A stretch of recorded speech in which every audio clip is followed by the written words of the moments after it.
I'm Liz coming to you from Orlando, Florida. I'm here to tell you all about microphones. I had to retake that quiz a few times, so I figured it would be a good idea to do my assignment on microphones to really reinforce what I learned about them. So here you go.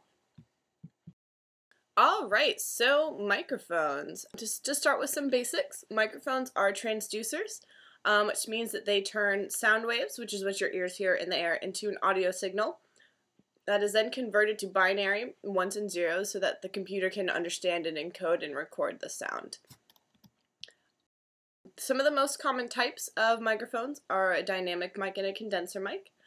The dynamic mic is most commonly used on stage because they're less sensitive to background noise, and they're also less sensitive to being thrown around and dropped, which happens a lot on stage. And they're also good at picking up vocals.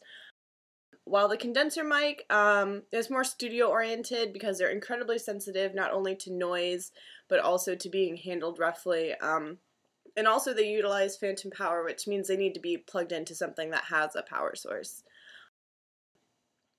And just when you're starting out, a large diaphragm condenser mic is probably the best because it just picks up sound very accurately, represents it very clearly.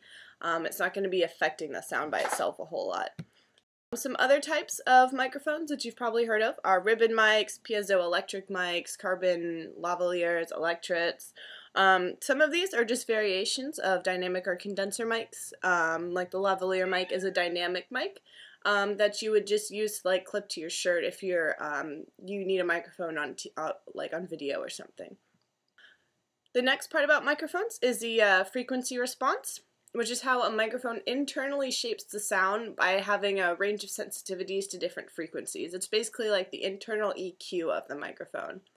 For example, dynamic mics have a peak in the 5,000 to 10,000 hertz range because they pick up voice the best, as you can see in the picture right there. While condenser mics have a more flat frequency response because they're really trying to represent the sound as clearly and accurately as possible.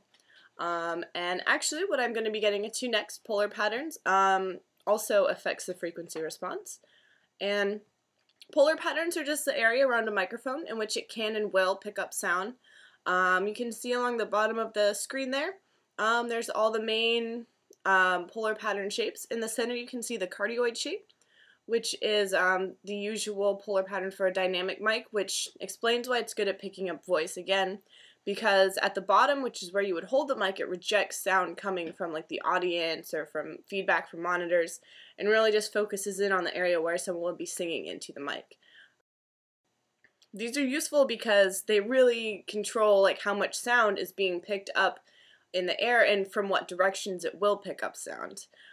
So sometimes you might want to get the acoustics of the room, while sometimes you really don't. So that's where polar patterns are important. To recap, basically, dynamic mics are better if you're really going to be somewhere where there's a lot of background noise. The dynamic mic with a standard cardioid polar pattern would be best because it picks up voice well in the direction it's held, and it's not easily damaged by large fluctuations in volume and pitch, and it leaves out a lot of that background buzz. However, if you're in the studio and recording drums or a saxophone or even a vocal track where you'd like to include the acoustics of the room you're in, a large diaphragm condenser mic will pick up sound waves as evenly and cleanly as possible, accurately representing the sound. So, to make it even simpler, dynamic mics are good for loud stage environments, while condenser mics are for high-quality studio recordings. Alright, thank you so much for listening to me tell you all about microphones, and I hope I was able to be clear and explain things maybe you didn't understand before, or maybe even give you some new knowledge. So please definitely, I'm totally open to constructive criticism or any comments that you might have. I'd really appreciate it. Thank you.